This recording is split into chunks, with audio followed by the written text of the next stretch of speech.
चलिए, तो आप सभी का बहुत बहुत स्वागत है प्यारे से टीएससी जेईई नीट के इस बेहतरीन प्लेटफॉर्म में। और अभी तक हमने काइनेमैटिक्स सीखी, हमने थर्मो सीखा और अब बारी है वर्क पावर एनर्जी की। तो बच्चों, ये वर्क पावर एनर्जी का लेक्चर नंबर 5 होने वाला है। कल हम इस चैप्टर को कर देंगे टाटा बाय बाय और परसों से चालू करेंगे अपना सेंटर ऑफ मास। चलिए, तो lecture number 5, work power energy. अभी तक सर आपने हमें इसमें एक चीज पढ़ाई है कि वर्क डन कैसे कैलकुलेट किया जाता है, how to calculate work done. और इसके ऊपर हमने काफी क्वेश्चंस किए थे और हमने कुछ होमवर्क क्वेश्चन भी दिए थे इनको डिस्कस करने के लिए। एक क्वेश्चन था जिसका डिस्कशन रह गया था, तो पहले उस क्वेश्चन का डिस्कशन करेंगे, तब हम आगे जो है वहां से जाएंगे। देखो, यही होता स्लीपिंग, ठीक है। चलिए,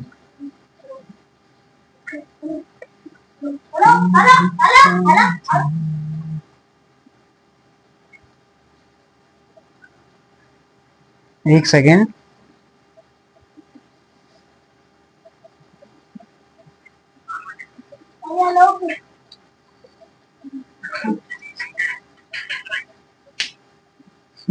अक्षर,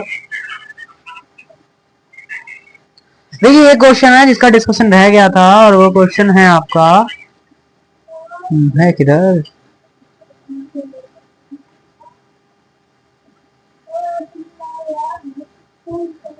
ये रहा डिस्कशन। तो क्वेश्चन क्या रहा है, आपके पास एक ब्लॉक एम है जिसको आपने रिलीज किया है स्मूथ इंक्लाइन से, आपको स्पीड बताना है बॉटम ऑफ इंक्लाइन। चलिए करते हैं, this is your question and mark M filling.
खा थोड़ी ना जाएगा वो, हमसे डरता है। कुछ चिल्लाती है ना।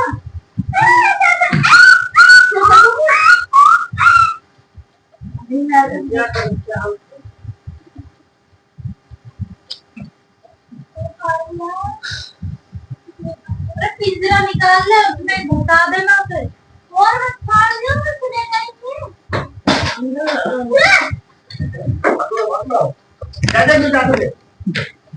नीचे कूद गया।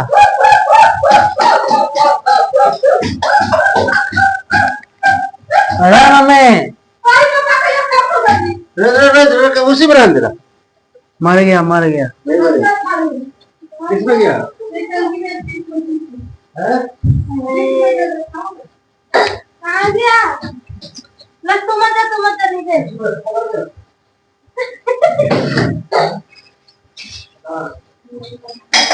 अरे बाल्टी गिरा दे छह के ऊपर। इतना बड़ा तो है नहीं, इतना बड़ा ही है। मम्मी क्या चिल्ला रही है? अरे तारी वीडियो है चूहे की आवाज। चलिए तो वो करते हैं क्वेश्चन। क्वेश्चन ये रहा आपका, एक आपके पास वेज है जिसपे आपने ब्लॉक को रखा है, इनिशियल वेलोसिटी 0 है, इसका मास m है। वही घिसा पिटा चीजें हर बार ऐसी गाने में देखने को मिलती है। A block of mass m is release from a wrestle smooth incline S show, find it speed at the bottom of incline. बेटा नीचे की तरफ इसका आपको स्पीड बताना है जब ये नीचे की तरफ पहुंच जाएगा। अब ऐसे तो आपने काइनेमेटिक्स में किए हैं, हम इसको एनर्जी कंजर्वेशन या मैकेनिकल वर्क एनर्जी थ्योरम के थ्रू करने का ट्राई करें। ठीक है, सबसे पहले डब्ल्यूईटी लगाते हैं, वर्क एनर्जी थ्योरम। तो देखिए कैसे लगाएंगे। वर्क एनर्जी थ्योरम क्या कहती है? वर्क एनर्जी थ्योरम कहती है कि work done is equal to change in kinetic energy. तो वर्क डन क्या क्या लग रहा है? इस पे एमजी लग रहा है। क्या सर फ्रिक्शन दिया है? फ्रिक्शन के बारे में नहीं बोला, मतलब स्मूथ मानेंगे, फ्रिक्शन नहीं। ऐसा कंपोनेंट करते हैं, इधर एम जी साइन थीटा लगेगा, सॉरी इधर एम जी कॉस थीटा और इधर एम जी साइन थीटा। तो कौन कौन से फोर्स लग रहे हैं आपका? एक तो एम जी कॉस थीटा लग रहा है, एक नॉर्मल लग रहा है, जो कि आपके परपेंडिकुलर है किसके? ये डिस्प्लेसमेंट। इसका मतलब उसका तो वर्क डन 0 हो जाएगा। तो वर्क डन जो वर्क डन नेट है वो सिर्फ और सिर्फ किसका आएगा? अपना इसका देखने को मिलेगा इस डायरेक्शन में, M G sine theta H करके। पहली बात ये सब करने का भी जरूरत नहीं है मेरे अकॉर्डिंग।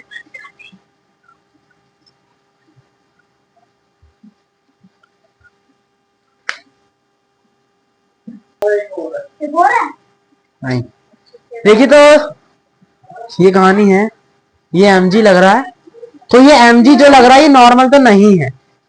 इसका मतलब ये mg वर्कडन लगा रही होगी, और ये कितना डिस्टेंस ट्रैवल कर रही है? ये ट्रैवल कर रहा है ये, चलो कर लेता हूँ, mg sine theta, mg sine theta. और डिस्प्लेसमेंट कितना होगा? ये डिस्प्लेसमेंट होगा, ये डिस्प्लेसमेंट होगा, तो ये कितना है? इसको आप s बोल देते हैं। तो और ये एंगल थीटा है, तो ये एक ट्रायंगल बन गया।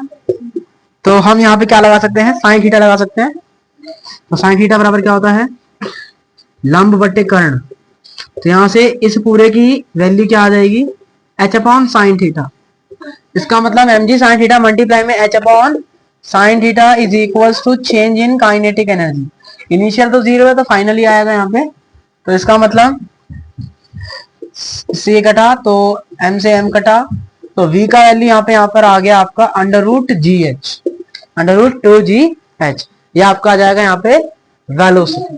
तो नॉर्मल आप ऐसे काम करेंगे और वर्क डन निकाल के भी आप ये निकाल सकते हैं। बाकी मैंने आपको सिखाया है काइनेमेटिक्स के थ्रू भी, तो आप वहां से भी इसको कर सकते हैं। ठीक है, या एक्सीलेशन वगैरह करके भी कर सकते हैं।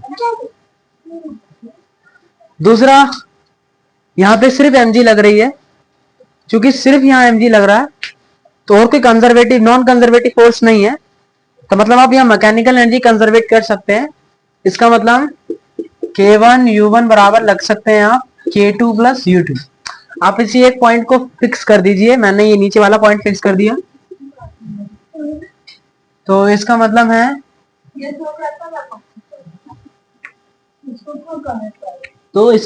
है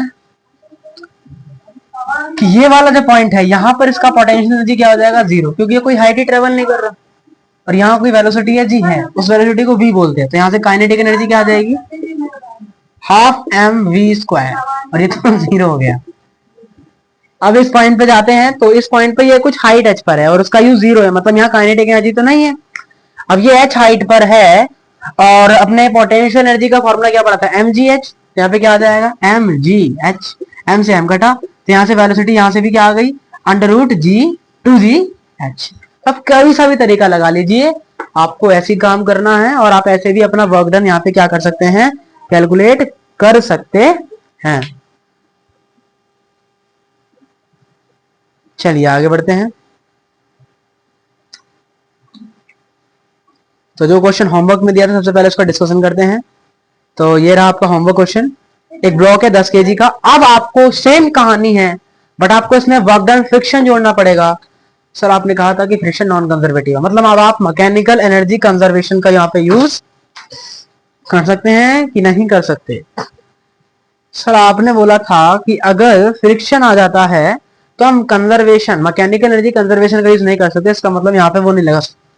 बाकी एनालिसिस से तो दिखाया ही है, एनालिसिस से तो हम निकाल ही सकते हैं वेलोसिटी। काफी क्वेश्चन करे थे हमने। चलिए करिए, यही पूरा एफबीडी बनेगा और बस पीछे एक फोर्स और जुड़ जाएगा। बनाते हैं चलिए। मास है 10 kg, 10 kg। हाइट है 6 मीटर। एंगल है 37 डिग्री। और कुछ, और म्यू का वैल्यू दिया है 0.5। देखिए फ्रिक्शन स्टैटिक लगेगा कि काइनेटिक लगेगा, कैसे चेक करेंगे।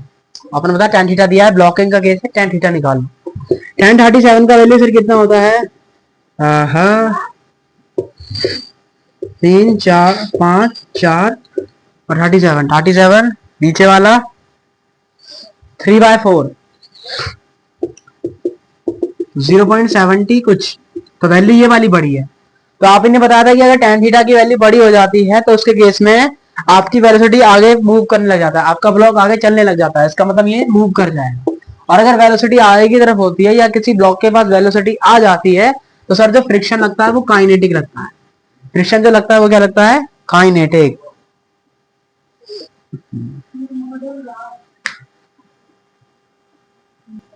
चलिए आगे बढ़ाते हैं। तो इसका मतलब tan theta is greater than mu, इसका मतलब फ्रिक्शन काइनेटिक लगेगा एफ के, और एफ के का वैल्यू आता है म्यू इनटू नॉर्मल। म्यू का वैल्यू दिया है 0.5 और नॉर्मल कितना है यहाँ पे? नीचे mg लगेगा जो कि यहाँ पे mg cos थीटा हो जाएगा, यहाँ लगेगा mg sin थीटा। इसका मतलब नॉर्मल बराबर mg cos थीटा आ गया। सो इसका मतलब फ्रिक्शन काइनेटिक की वैल्यू आ जाएगी mu into normal, mu mg cos theta. Mu की वैल्यू 0.5 है, मास 10 है, जी भी 10 है और cos थीटा cos 37 का वैल्यू होता है 4/5।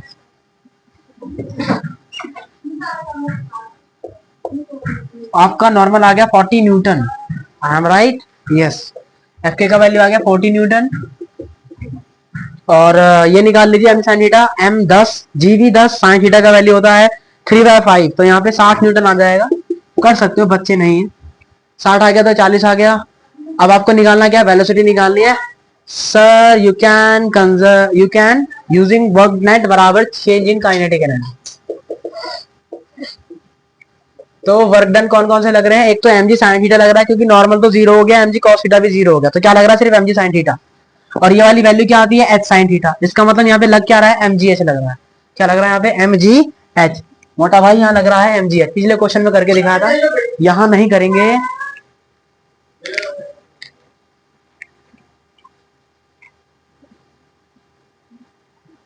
देखिए mgh और प्लस में ही आएगा, डिस्प्लेसमेंट नीचे की तरफ है।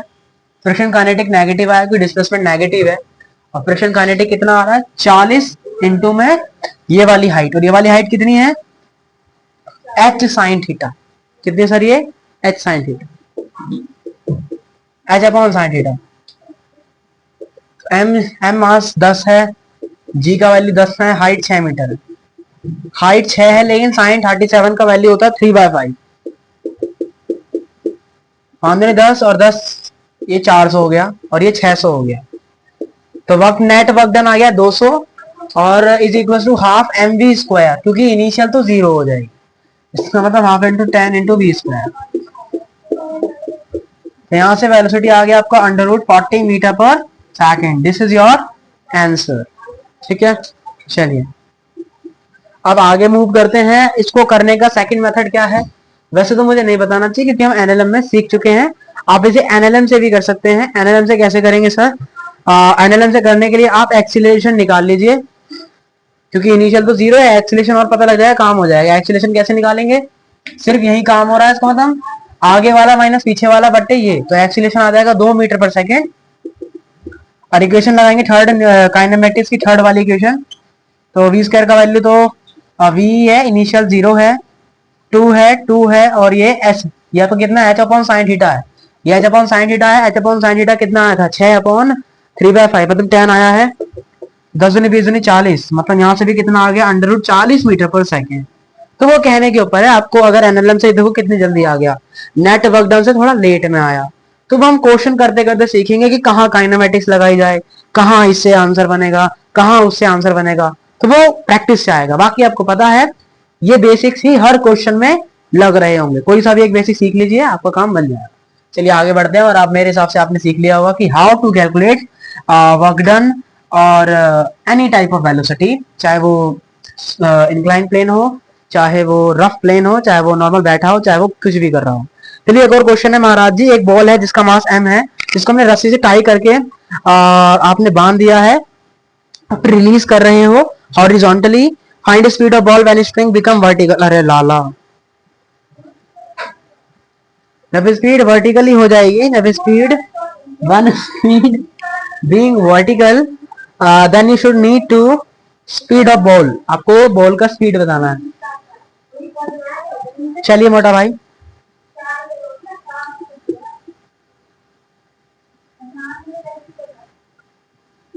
ये है आपका बाबा रस्सी और उसमें पत्थर लपेट दिया। देखिए रस्सी में लगता है टेंशन और हमारे पास बहुत टेंशन। अब इसके बाद हमने यहाँ पे ड्रॉप कर दिया। मोटा भाई क्वेश्चन कह रहा है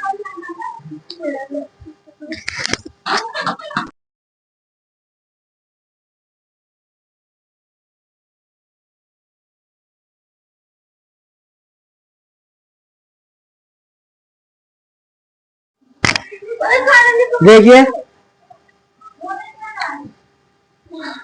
जब वे वर्टिकल हो जाएगी तब आपको यहाँ वेलोसिटी बतानी है सर। मुझे बतानी है, हाँ तुम्हें ही बतानी।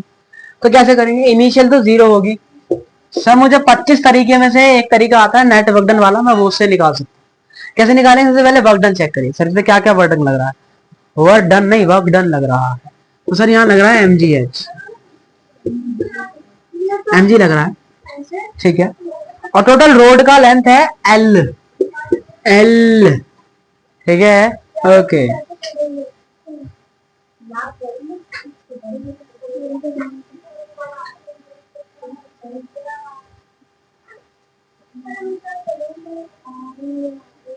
तो ये वाला जब वायर यहां आ जाएगा तो ये कितना डिस्प्लेसमेंट ट्रैवल कर रहा है, इसके बराबर मतलब l लेंथ का डिस्प्लेसमेंट ट्रैवल कर रहा है। तो इसका मतलब वर्क डन बाय mg कितना आ गया, mgl। और टेंशन की बात करें तो टेंशन का वर्क डन, और देखो ये u हमेशा ऐसे होगी, मतलब वो डिस्प्लेसमेंट हमेशा इस डायरेक्शन में होगा। डिस्प्लेसमेंट और टेंशन परपेंडिकुलर आ गई, इसका मतलब वर्क डन बाय टेंशन क्या हो गया, 0। तो इसका मतलब तो क्या लिखेंगे, mgl बराबर हाफ mv², क्योंकि इनिशियली 0 हो जाएगा। तो इस तरीके से आपका वेलोसिटी आ गया √2gl। क्या आ गया मोटा भाई, √2gl। सर आपने बताया था टेंशन को नॉन कंजर्वेटिव की कैटेगरी में लेते हैं, क्या सर यहाँ टेंशन का वर्क डन 0 हो रहा है, जी बिल्कुल हाँ। तो इसका मतलब यहाँ क्या लगा सकते हैं हम, MEC, mechanical energy conservation. Mechanical energy conservation क्या बोलती है, K1U1। अच्छा आंसर तो आ गई, सेकंड मेथड है। K1U1 बराबर क्या जी, K2 + U2। आप किसी एक पॉइंट को फिक्स कर लीजिए, आपका आंसर वहां से आ जाएगा मोटा भाई।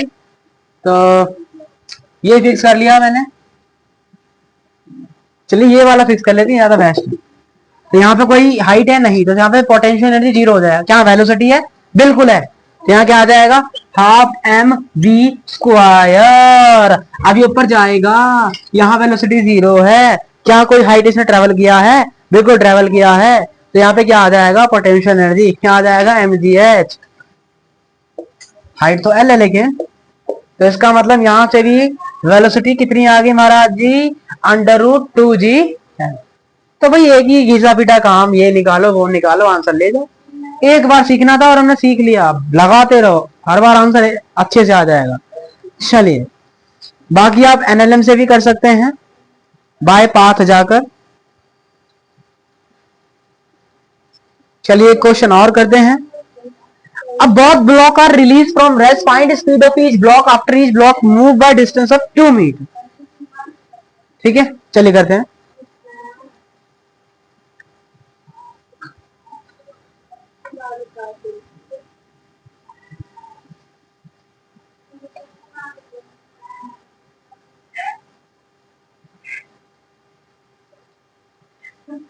This is your pulley and we string a block of 15 kg and 10 kg. देखिए महाराज, क्वेश्चन कह रहा है आपको वेलोसिटी बतानी है दोनों ब्लॉक की, और जो डिस्प्लेसमेंट आ रहा है वो शायद 2 मीटर का आ रहा है. ब्लॉक मूव बाय डिस्टेंस, हाँ ये जो दोनों ब्लॉक 2 मीटर चलते हैं. देखो नीचे की तरफ जाएगा तो नीचे की तरफ इसका डिस्प्लेसमेंट होगा ये, और ऊपर की तरफ डिस्प्लेसमेंट होगा ये. क्या पूछा है? स्पीड पूछी है ईच ऑफ ब्लॉक, दोनों ब्लॉक की. सर आपने बताया था पुली में कि दोनों का एक्सेलेरेशन सेम होगा. आप इसे मैकेनिकल एनर्जी से या फिर कैसे करना चाहेंगे? हम वर्क डन नेट से करते हैं, एक बार पता लग जाएगा अपने को.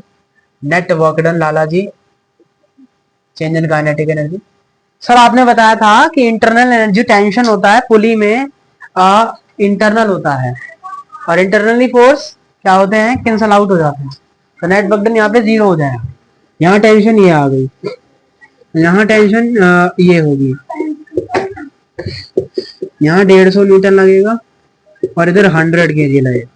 अब देखो टेंशन एक ही सिस्टम में है और कोई मास नहीं है, तो इसका मतलब इंटरनल टेंशन कैंसल आउट हो जाएगा, तो वर्क डन बाय टेंशन 0 हो जाए. तो अब सिर्फ जो वर्क डन आएगा वो इसका आएगा. किसका आएगा सर? इन्हीं के mg का. तो mgh होता है वर्क डन, तो mgh तो कितना आ जाएगा इधर? नेगेटिव सेम डायरेक्शन में तो 300, अपोजिट डायरेक्शन में से तो 200, एंड दोनों का वेलोसिटी सेम होगा. द रीजन इज क्योंकि वो सेम डिस्प्लेसमेंट ट्रैवल कर रहे हैं, और आपने स्प्रिंग कंस्ट्रेंट में बहुत अच्छे से समझाया था. इसका मतलब हाफ एम कितना लेंगे जी? 15v स्क्वायर प्लस हाफ, और दोनों का इनिशियल वेलोसिटी 0, तो मैंने नहीं लिखा. दो कॉमन लिया तो 200, 15 10 25 v स्क्वायर, 25 अट्ठे 200, तो वेलोसिटी यहाँ से आ गई 2√2 metre per second. Let's check कि क्या हमने सही किया है. जी यस सर, अपना आंसर यही आ रहा है. एक सेकेंड, इसको हमने एनएलएम से भी तो कर सकते हैं. तो जब एनएलएम से कर रखा है तो फिर दोबारा करने की जरूरत क्या है? बाकी ऐसे कर सकते हैं सर, आप एक्सीलरेशन निकाल लो, काम शायद बन जाए. तो एक्सीलरेशन कितना आएगा?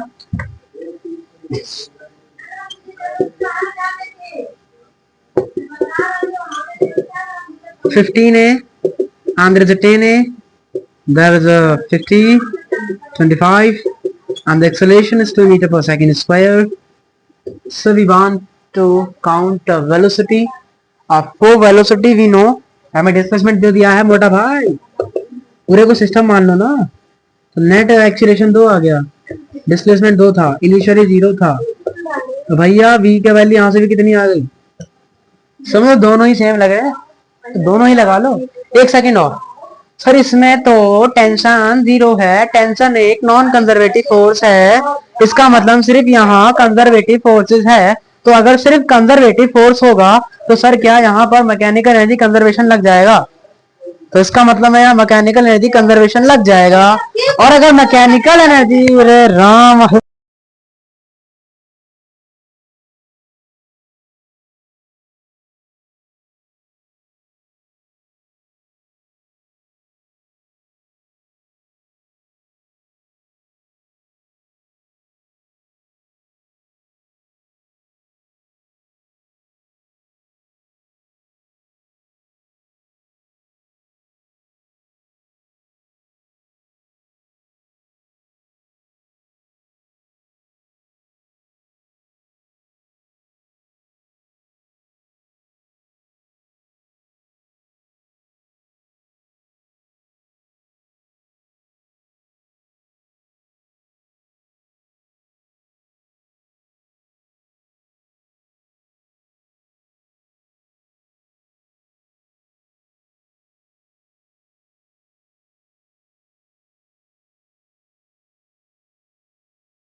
अब पता नहीं भैया माइक ऑन था कि और था, अगर आवाज नहीं जा रही हो तो कुछ नहीं कह सकते। अब तो ऑन कर दिया है। तो ये स्प्रिंग है जिसका मास m है और इसका स्प्रिंग कांस्टेंट k है। आपने इसको कुछ एनर्जी वनर्जी आई होगी तो ये एलोगेट हो गया है। और अब इसकी कहानी ऐसी हो गई। हमेशा आप फाइनल से इनिशियल दोनों डायग्राम बनाएंगे वरना कुछ लफड़ा हो जाएगा। ठीक है, बेसिकली आपने क्या करा, इसको छोड़ दिया। समझो क्वेश्चन क्या कह रहा है, एक बार क्वेश्चन पढ़ो। क्वेश्चन कह रहा है block is release from rest when compression in spring is a. जब इस स्प्रिंग में कंप्रेशन ए हो गया तब इसने क्या करा, आपके इस जो मास m है उसको छोड़ दिया है। उसमें उस मास को आपने क्या कर दिया है, छोड़ दिया है। और फिर जैसे इसे छोड़ा इसकी वेलोसिटी क्या आ गई होगी, v आ गई। तो क्वेश्चन कह रहा है find maximum speed of block and also find maximum allocation in spring. तो स्प्रिंग में कितना मैक्सिमम एलोगेशन आएगा अपने को जो है ये जो है यहां से पूछा गया है। तो हम क्या करेंगे, इसमें कोई एक पोजीशन को फिक्स मान लेंगे।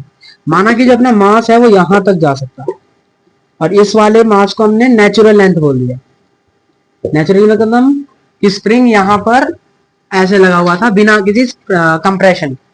लेकिन जैसे ही आपने स्प्रिंग में कंप्रेशन किया तो स्प्रिंग में ए एलोगेशन आ गया, जिसकी वजह से ये स्प्रिंग पीछे चलेगी और आपका जो मास है वो आगे की तरफ चला गया। आपका ब्लॉक आगे की तरफ मूव करेगा इस डायरेक्शन। और जो एलोगेशन आया कंप्रेशन का, जो कंप्रेशन आया स्प्रिंग में वो ए आया है। ठीक है, तो अब जो मास है वो इधर चला जाएगा। तो उधर जाने के बाद फिर इस मास की वेलोसिटी 0 हो जाएगी। फिर उसके बाद ये इधर आ जाएगा, फिर इधर 0 हो जाएगी। हो क्या रहा है देखिए, मान लीजिए मेरे पास ये स्प्रिंग है तो स्प्रिंग को मैं दबा रहा हूं और जैसे ही मैक्सिमम कंप्रेशन आता है स्प्रिंग दबने के बाद ब्लॉक को छोड़ देती है और ब्लॉक उधर चला जाता है।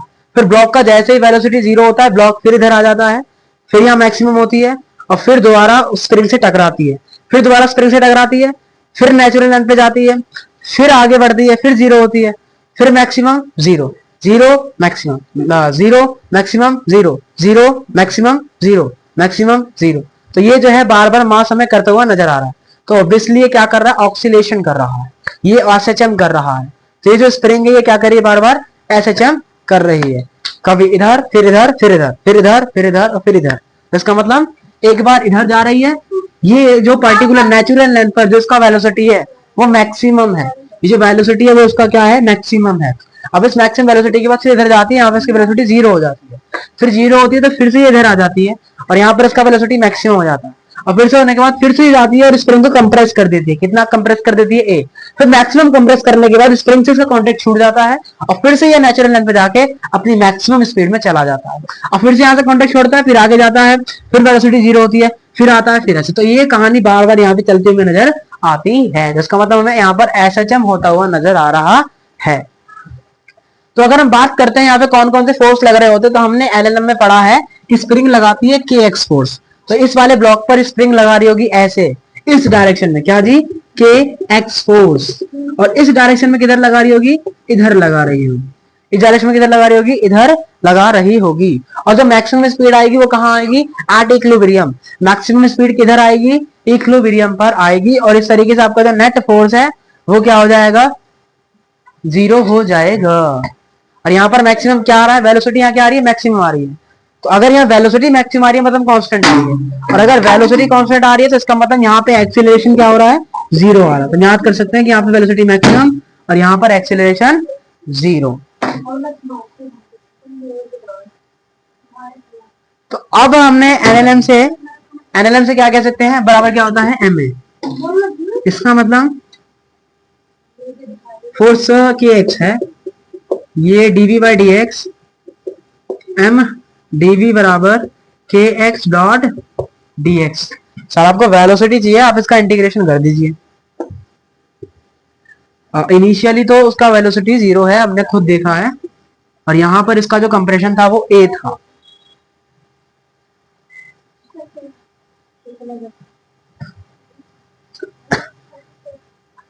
यहां पे जो इसका कंप्रेशन है वो कितना है, a है। और फिर जब उसका वेलोसिटी v हो रहा था तो इसका कंप्रेशन हो रहा था ये a। इसको हम a1 बोल देते हैं और इसको a बोल देते हैं। तो नेचुरल लेंथ पर इसका था ये, मतलब मैक्सिमम स्पीड पर इसका कंप्रेशन ए है।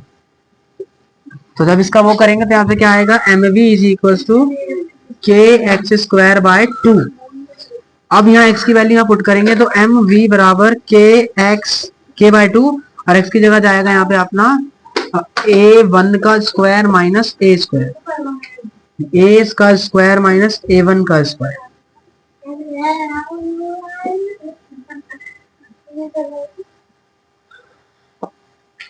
तो इस तरीके से हमारे यहाँ पे क्या आ जाएगा, वेलोसिटी ये आ जाएगी। तो ये आएगा आपका एनएलएम तरीके से। तो एनएलएम तरीके से देखा थोड़ा सा लेंथी पड़ेगा। तो अब हम इसे करते हैं अपने वर्क डन वाले कंसेप्ट से। तो नेट वर्क डन क्या कहता है कि भैया, नेट वर्क डन हमें कहता है कि नेट वर्क डन बराबर होता है M change in kinetic energy. आप वहां से इन चीजों को निकाल सकते हैं। तो इसमें कौन कौन से फोर्सेस लग रहे हैं सर? इसमें स्प्रिंग फोर्स लग रहा है, इसमें mg लग रहा है, लेकिन mg परपेंडिकुलर लग रहा है। तो mg क्या हो जाएगा, 0, और नॉर्मल भी क्या हो जाएगा, यहाँ पे 0 हो जाएगा। तो इसका मतलब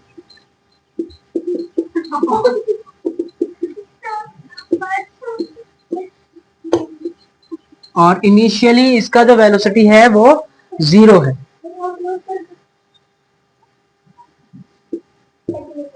ये 0 0। Spring force F into displacement, displacement है ए लेंथ का, तो इसका मतलब यहां हम लिखेंगे हाफ के एक्स स्क्वायर।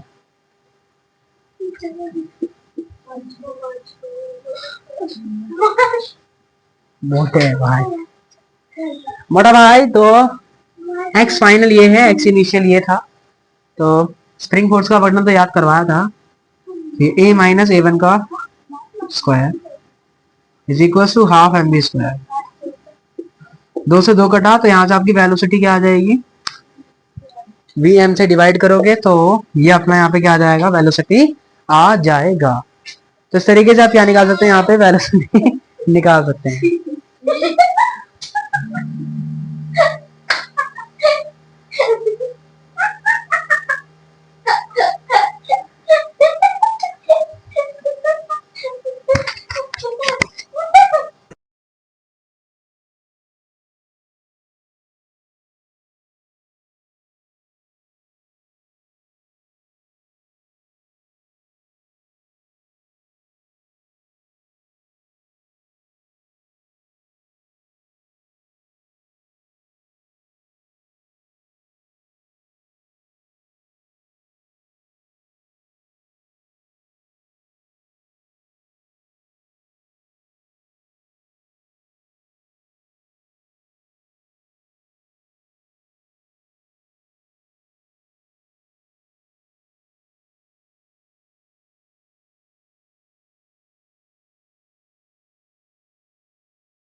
ये तो टोटल नेचुरल लेंथ थी। तो स्टार्टिंग में ये यहाँ था, तो यहाँ पे कोई कंप्रेशन नहीं था। जब ये स्टार्टिंग में नेचुरल लेंथ पर होगा तब तो इसमें कोई कंप्रेशन नहीं आएगा ना, लेकिन जैसे ही इस पे इधर से प्रेशर डाला जाएगा तो ये कंप्रेशन हो जाएगा। तो जितना कंप्रेशन आएगा वो लेंथ ए है, मतलब इनिशियल में कितना होना चाहिए, 0, और फाइनल में कितना होना चाहिए, ए। तो ये मैंने कहाँ से कहाँ तक लगाई है, ए से बी तक लगाई है। तो इसका मतलब यहाँ पे क्या होगा आपका, हाफ के ए स्क्वायर माइनस 0 बराबर हाफ एम बी स्क्वायर हो जाएगा। तो इस तरीके से यहाँ पे आपकी वेलोसिटी क्या आ जाएगी, के स्क्वायर बाय एम वी। तो वेलोसिटी यहाँ से आपकी आ जाएगी रूट में के बाय एम और मल्टीप्लाई में ए।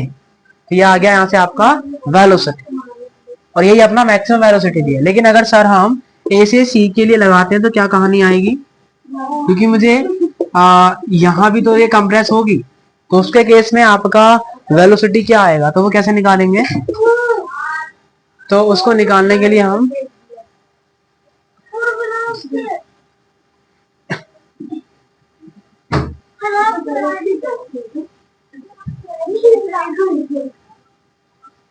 तो अब हम यहां से वहां के लिए लगा रहे हैं, तो हाफ के एक्स फाइनल एक्स इनिशियल और दोनों का वेलोसिटी 0। एक्स फाइनल तो a1 है और इनिशियल ए है, ये सब जीरो हो जाएगा। तो यहाँ से A1 बराबर आ गया A।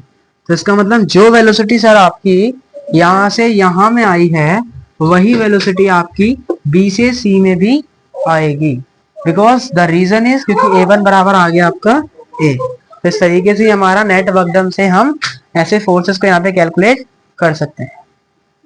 आप चाहें तो यहाँ पर मैकेनिकल एनर्जी कंजर्वेशन भी लगा सकते हैं, यहाँ पे सिर्फ स्प्रिंग फोर्सेज है और स्प्रिंग फोर्स किसमें आते हैं, कंजर्वेटिव में।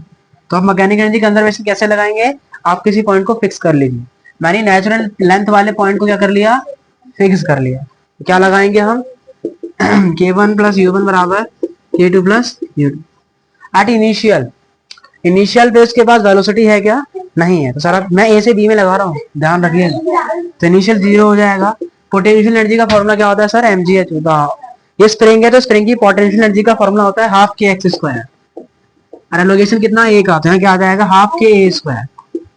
फाइनली पोटेंशियल एनर्जी आ गई, लेकिन अब इसमें कोई भी एलोगेशन नहीं है, तो इसलिए क्योंकि नेचुरल लेंथ पर आ गया, तो इसलिए इसका जो स्प्रिंग है उसका जो पोटेंशियल एनर्जी होगा वो जीरो हो जाएगा।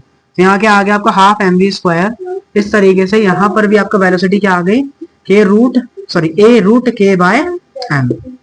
अब सर अगर मैं ए से सी के लिए लगाता हूँ मैकेनिकल एनर्जी कंजर्वेशन, तो क्या होगा, दोनों केस में वेलोसिटी जीरो आ जाएगा। तो इसका मतलब यहाँ पे क्या आएगा हमारा हाफ के ए स्क्वायर बराबर हाफ के A1 का स्क्वायर। तो इस तरीके से A1 बराबर आ जाएगा A। तो इसका मतलब इस केस के लिए भी वेलोसिटी वही आएगी जो इस केस के लिए वेलोसिटी आएगी। तो इसका मतलब मैक्सिमम वेलोसिटी क्या होगी हमारी, a root k by m होगी। तो इस तरीके से आप इन चीजों को निकालेंगे कि किस तरीके से आपको जो है ये सारी कहानी करनी है। ठीक है, चलिए एक आध क्वेश्चन और करते हैं और इस कॉन्सेप्ट को थोड़ा मजबूत करते हैं। ये कॉन्सेप्ट इज इंपॉर्टेंट कॉन्सेप्ट, आप एसएचएम में सीखेंगे कि इसको और आसानी से कैसे किया जा सकता है। चलिए एक क्वेश्चन और है, और ये क्वेश्चन है block is release from rest when spring it is natural length, find maximum speed of block and also find maximum allocation in spring. Spring में मैक्सिमम कितना एलोगेशन आएगा आपको जो है यहाँ पे ये जो है बताना है। उसको करने से पहले मैं कंसेप्ट क्या आएगा, ये जो आपने किया ना वैसे ही करना। उससे पहले हम एक काम कर लेते हैं जो कि हमें हर ऐसे क्वेश्चनों में लगानी है।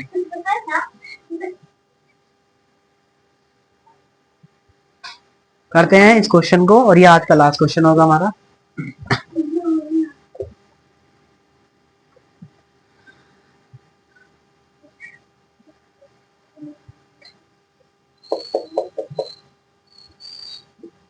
ये अपनी स्प्रिंग है जिसका मास m है और ये नेचुरल लेंथ पर है। क्योंकि नीचे mg लग रहा है और ऊपर की तरफ kx लग रहा होगा। kx बोले तो स्प्रिंग फोर्स, नेचुरल लेंथ पर तो kx क्या होगा हमारा, जीरो होगा क्योंकि ये रेस्ट में है। अब mg जैसे ही ज्यादा होगा तो ये जो है ब्लॉक थोड़ा सा नीचे खिसक जाएगा। समझिए होता क्या है, क्योंकि ये नीचे जा रहा है इसका मतलब आपका जो kx फोर्स है, जो स्प्रिंग फोर्स लगा रही है वो कम है किससे, mg। अब क्या होगा, x डिस्प्लेसमेंट आया यहाँ पे, कितना डिस्प्लेसमेंट आया है, x लेंथ का हमें डिस्प्लेसमेंट यहाँ पे देखने को मिला है। अब क्या होगा, फिर से थोड़ा सा और फोर्स, क्योंकि अभी फोर्स अभी इससे और ज्यादा है, इसका मतलब और mg नीचे लगाएगा और इसको कंप्रेस करके नीचे खींचे, ये थोड़ा सा और x लेंथ जो है नीचे आ जाए। अब जो इसमें एक्सप्रेशन आएगा हम उसको x नोड बोल देते हैं, स्टार्टिंग से आया है इसको x नेट बोल देंगे, x नोड हमने जो यहाँ पे बोल दिया। अब होगा क्या, अब एक और बार फोर्स लगेगा और वहां पर क्या होगा, जो मास है mg अब वो कम हो जाएगा, लेकिन इस पर आ गया एक्सप्रेशन नीचे ही आएगा अभी भी, और kx लगेगा ऊपर की तरफ। अब इस केस के बाद क्या होगा, ये भी कुछ एक्सप्रेशन होगा।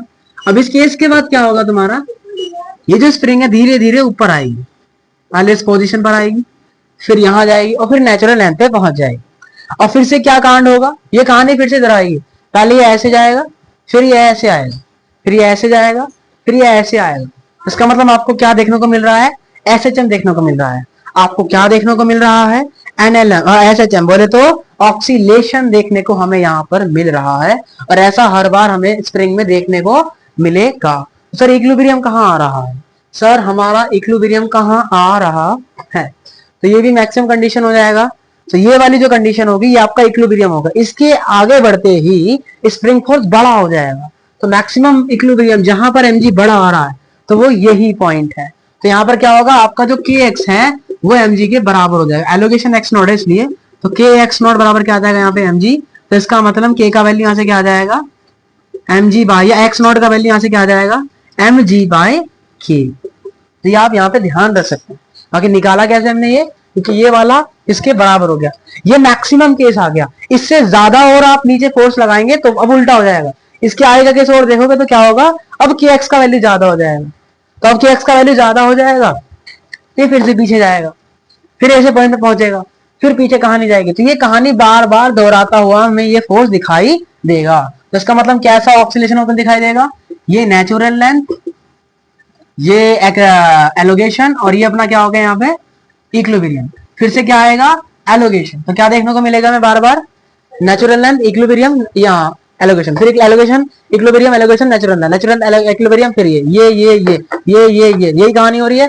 अप फिर ये। इसका मतलब बार बार हमें क्या देखने को मिल रहा है, एसएचएम देखने को मिल रहा है। तो हमें स्प्रिंग के केस में इसको समझना है और ऐसे ही कहानी देखने को मिल रही है। और ये अपना पॉइंट कैसा होगा, एक्सट्रीम पॉइंट होगा। कैसा पॉइंट होगा ये अपना एक्सट्रीम पॉइंट। एक्सट्रीम पॉइंट कौन सा होता है, जहां पर आपका वेलोसिटी क्या होता है जीरो हो जाता है। और एक एक्सट्रीम पॉइंट क्या हो गया अपना ये वाला नेचुरल लेंथ वाला। तो नेचुरल लेंथ एक्सट्रीम आता है, फिर एक्सट्रीम से नेचुरल लेंथ, नेचुरल फिर इक्विलिब्रियम, फिर इक्विलिब्रियम से एक्सट्रीम पॉइंट। तो आई होप आपने कंसेप्ट समझ लिया होगा कि स्प्रिंग के केसेस में एलोकेशन आता कैसे है। ये जो हम एसएचएम की बात कर रहे हैं ये आता कैसे है, आइयो आपने यहाँ पे समझ लिया होगा। इसका यूज क्या है, आइए क्वेश्चन में यूज करके बताते हैं इसका यूज क्या है, हमने आपको ये क्यों पढ़ाया। देखिए आपके पास एक क्वेश्चन है, ये रहा,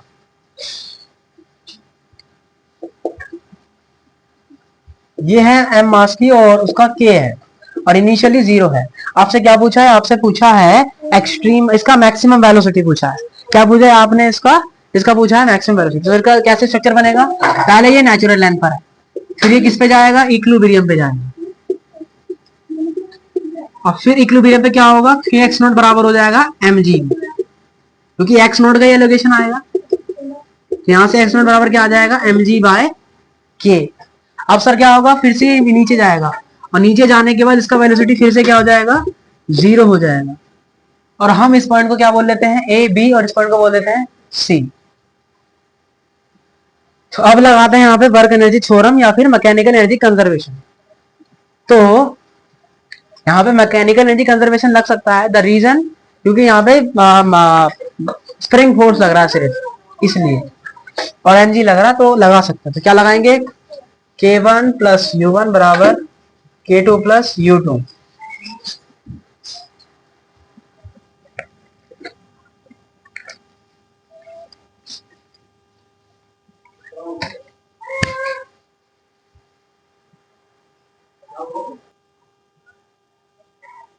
तो यहाँ से अपना ए से बी के लिए मैकेनिकल एनर्जी कंजर्वेशन लगाते हैं। यहाँ पे वेलोसिटी जीरो तो काइनेटिक एनर्जी जीरो हो जाएगा। पोटेंशियल एनर्जी क्या आएगा यहाँ पे, पोटेंशियल एनर्जी आएगा, ये एक्स नोड हाइट ऊपर उठा है तो mg एक्स नोड यहाँ पे पोटेंशियल आ जाएगा। सॉरी ये तो स्प्रिंग है तो हाफ के एक्स स्क्वायर नोट आ जाएगा बराबर। इस वाले केस पे इसका मैक्सिमम वेलोसिटी v होगा तो हाफ mv स्क्वायर। क्या यहाँ पे ये अपनी किस पे है, अभी नेचुरल लेंथ पर है, क्योंकि आपने ये पॉइंट माना है तो नेचुरल लेंथ तो ये है ना अपनी। तो यहाँ पे तो कोई एलोकेशन नहीं है, एलोकेशन तो इक्विलिब्रियम पोजीशन पर आ रहा है ना। तो K1 U1 भी क्या होगा अपना जीरो ही होगा। लेकिन यहाँ क्या हो रहा है, यहाँ एलोकेशन आ रहा है एक्स नॉट का, तो यहाँ आएगा क्या हाफ के एक्स नॉट।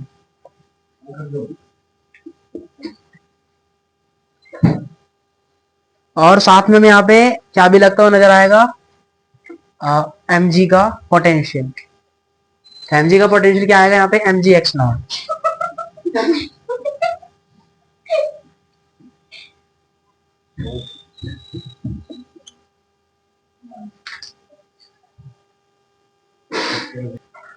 देखिए सर mg यहाँ पे नीचे लग रहा है, लोकेशन ऊपर है, पॉजिटिव है, ऊपर की तरफ लोकेशन, अपना हम डिस्प्लेसमेंट पॉजिटिव, तो माइनस mg एक्स नॉट आएगा। अब आप क्या करिए, इसको एक उधर ले जाइए क्योंकि आपको वेलोसिटी चाहिए।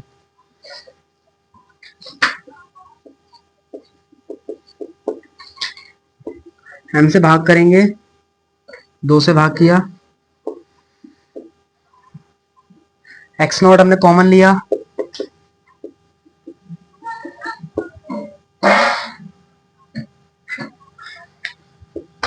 और फिर आपने जो x नॉट का वैल्यू निकाला था mgy के आप यहाँ पुट कर देंगे, आपको जो है आंसर यहाँ पे वेलोसिटी का मिल जाएगा। तो आप यहाँ पे ऐसे जो है अपना आंसर कैलकुलेट कर सकते हैं।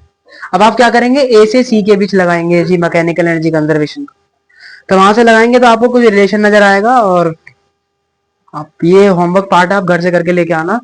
अब आप क्या करोगे, ए से सी में मैकेनिकल एनर्जी कंजर्वेशन लगा लेना, तो आपको पता लग जाएगा दूसरा x2 का एलोकेशन कितना आएगा। वैसे ये दोनों डिस्टेंस सेम होती है, तो एलोकेशन कितना आएगा यहाँ पे mg/k, यहाँ mg/k, यहाँ तो टोटल एलोकेशन आ जाएगा 2mg/k। आप करके देखेंगे, आपको यही आंसर देखने को मिलेगा। ये क्वेश्चन होमवर्क है, इसका डिस्कशन कल करेंगे। आज अपनी क्लासेस को यहीं रखते हैं, मिलते हैं कल। अब तक के लिए टाटा बाय बाय, और कल सारे चैप्टर यहाँ पे फिनिश हो जाएगा। तो मिलते हैं कल, धन्यवाद।